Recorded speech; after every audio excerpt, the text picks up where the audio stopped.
Good afternoon to all.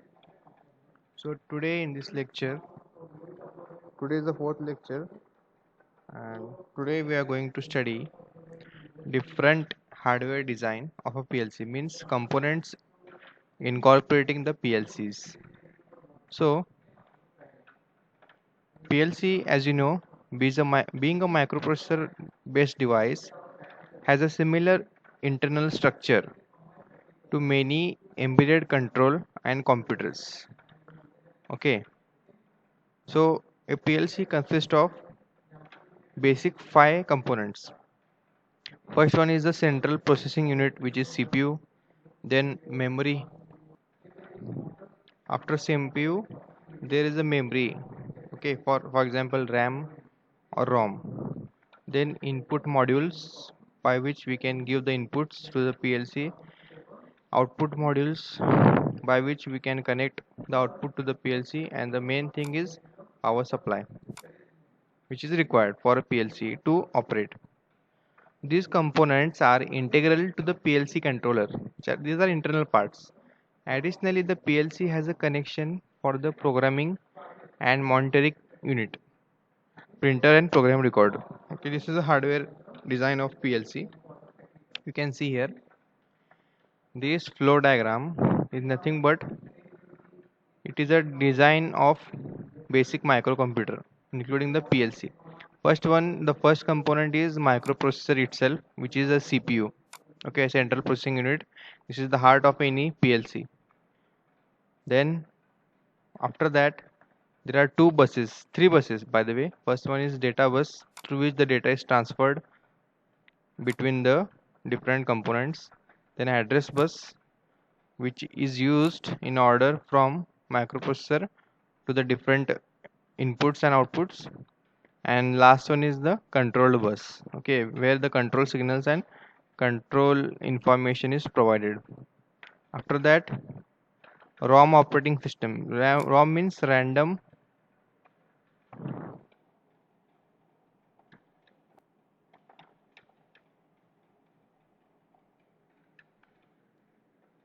ROM means read only memory, by which in which the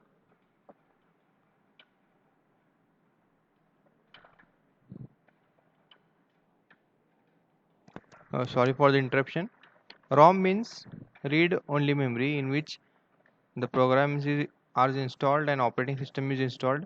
Okay, for example, in our mobile phone we have two kind of memory. First one is read only memory, and then random access memory. Read only memory is used in order to store the data with operating system and other components, and RAM, read access memory, is used to run those data and operating system with the apps. Okay, this is quite similar to that of mobile phones. In case of RAM, programming data is stored, okay, which is used to process the program. Then input module, and last one is output module. Okay, we will see a brief version of this. Okay, so this is basically a CPU or PLC hardware block diagram, in which CPU is interconnected to different other parts. First main part is the power supply, then it's given to the CPU, then CPU is attached with the memory. Okay, power supply is given to four parts. Power is given to input module, output module, memory, and CPU. And programming terminal is used in interconnection with the CPU. Okay, so we will see how this block diagram works. So central processing unit, this CPU, it is the most important unit in building a PLC. It is also called as the brain of a PLC. It is used in this case. Unit lies a chip of microprocessor, integrated circuit, okay, microprocessor and ICs, which controls the overall operation of the PLC control system. So microprocessor contains arithmetic unit, control unit, and a number of memory units known as registers. So this CPU consists of arithmetic unit for solving arithmetic programs, then control unit to give the control command, then a number of memory units which are used known as registers. Okay, it can be also flip-flops. So the main function of the microprocessor is to analyze data coming from the sensors. This is input module, it's a kind of sensor. So its main function is to analyze the data coming from the sensor through the input modules. Okay, sensor is installed in the input module. It makes decision based on user defined control program and returns signal back through output modules to the field output devices. Signal is coming from input module through sensors. It is processing in this CPU and then it is given back to the output module. Okay, so in detail the CPU of a PLC does the following operation. I'll tell you the operation. So first operation of CPU is it updates input and output. Okay, updates input and output. Also the function allows to read the status of its input terminals, the status of this input module, and energize or de-energize the output terminals. It also energize or de-energize the output terminals. Then performing logic and arithmetic operations. Also a CPU conducts all different mathematical and logic operations involved in a PLC.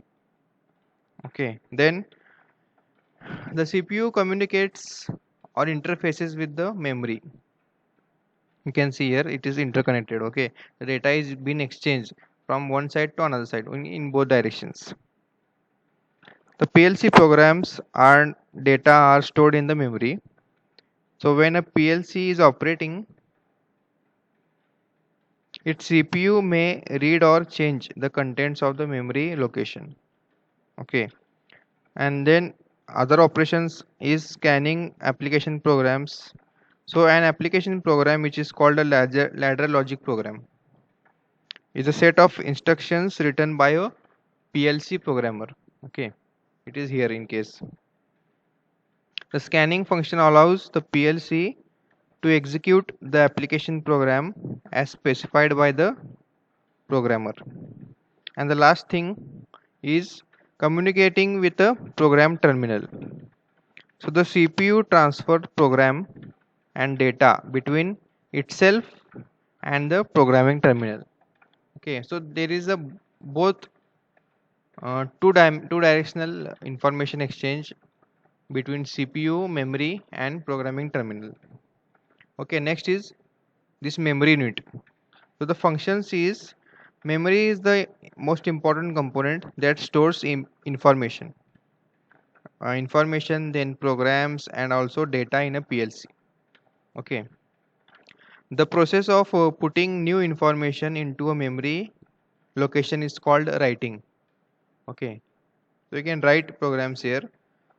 The process of retrieving information from a memory location is called reading.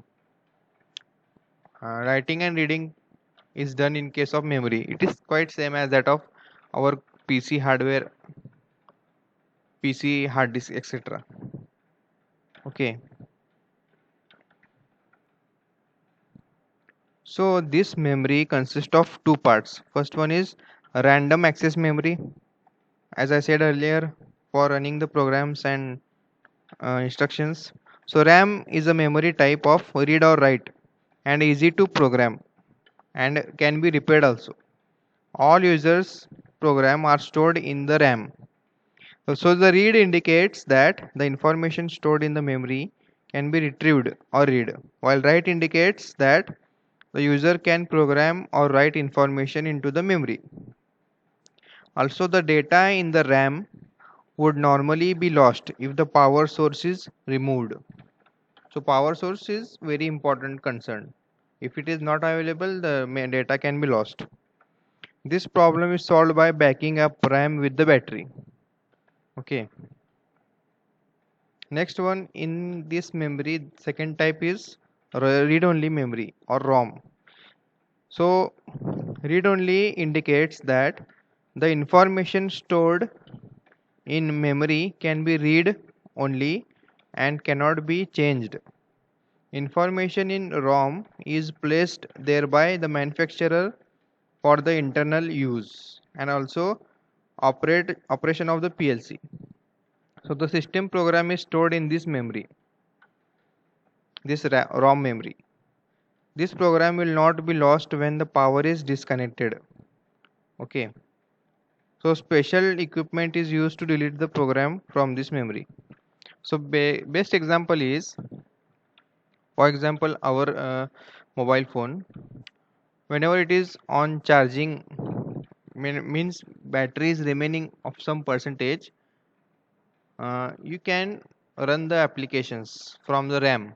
Okay, and in parallel, ROM is also working at the same time. Okay, read and write data is going on.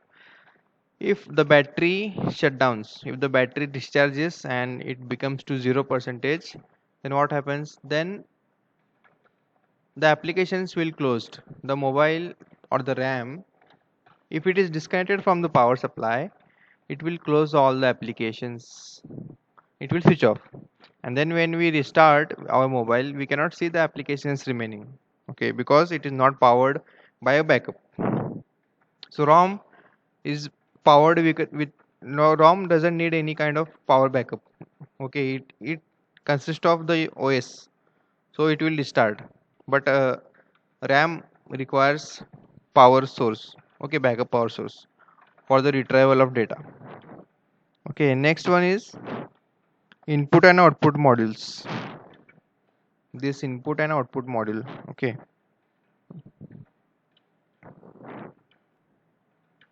So these input module and output module are available in the internal design of PLCs. Okay. So these are the interface between the internal PLC system and the external process or field devices which are to be monitored and controlled. So input unit is a unit. This input module or unit is a unit which input devices like switches and sensors are connected to it, while the output unit is a unit which output devices like lights and motors are connected to it.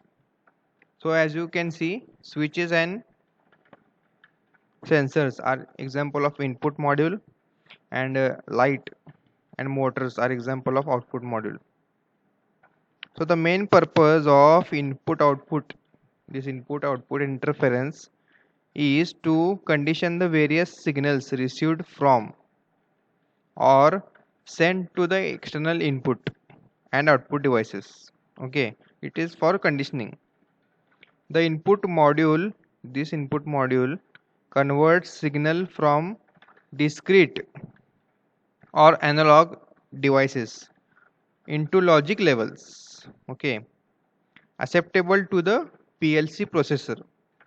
Then the output module, this output module converts signal from the processor to the levels capable of driving the connected or discrete or analog output devices. Okay, so signal transformation and conditioning is done in this PLC. So since the PLC is a logic based device with a typical operating range of 5 volts, and the external process can damage higher powers and currents, so the input output modules are optically or otherwise isolated. Okay, these are isolated from the power supply, but it is connected to it. Okay, so the typical operating voltages are from 5 volt to 240 volt DC or AC. The currents are from 0.1 ampere to several amperes, and the input modules and output modules are designed in this way to minimize or eliminate the need of any intermediate circuitry between the PLC and the process to be controlled. Okay, so for example, small PLC unit, consider this PLC unit as a small, it would have around 40 input output connections, with larger ones having from more than 128 with either local or remote connections, and also extensive upgrade capabilities. Okay, so this is the introduction part to hardware block diagram of a PLC. These are the description you can refer. So next point is function and operation of the following hardware units. So housing unit, this is nothing but uh, for example yoke of a DC motor. Okay, housing is nothing but yoke of PLC. So this unit provides connect protection to the circuit and components, that is the internal components of a PLC. Then programming unit. Programming units, these are essential components of PLC system since they are used only in the development or testing stage of a PLC program. Also they are not permanently attached to the PLC. Okay, it is for development and testing stages. The program in a ladder diagram or in other form can be designed and usually tested before downloading to the PLC. Okay, from this programming unit. The programming unit can be a dedicated device or a personal computer. Okay, then it allows the graphical display of the program, and the unit once connected to the PLC can download the program and allows for the real-time monitoring of its operation to assist debugging. Okay, we have a setup in our automation control laboratory where you can download the program from the PC into the PLC. Okay, that is a programming unit. Once the program is found to operate or okay as required, the programming unit is disconnected from the PLC, which continues the operation. Next one is programmable loader unit. Okay, first one is program unit, and that second one is program loader unit, and this is used to enter the desired program into the memory of a processor. Okay, and program is entered usually by using relay ladder logic. So program loader can be a computer or a console, which is an handheld type. So all leading brands of PLCs have software available so that a PC can be used as a programmable device. Okay. Next one is secondary storage unit. So it is related to the CPU where all the programs are in and information is stored. Okay. It's called a backup storage unit. Then video means video display unit. So information processing and unit operations and the system status will be displayed by the PLC. Okay, so while taking the practicals of the PLC, you are going to see how these storage devices and it will work. Next one is the power supply unit.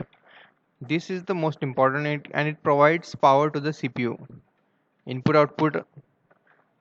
And then PLCs are powered by a standard commercial AC power lines. However, many PLC components such as CPU and memory utilize only 5 volts or another level of DC power. So the PLC power supply converts AC power into DC power to support those components of the PLC. So it is a converter and regulator. And last one is the printer. This is used to print the program of a system controlled by a PLC controller, either graphics or text. Okay, so this is what of the lecture of today, and I think we have taken 3 lectures, which is the introductory part of the PLC. So if you have any doubt, you can ask. So this video is been uploaded on YouTube. Just see it, and if you have any problem, you can ask. Okay. So take care. Goodbye.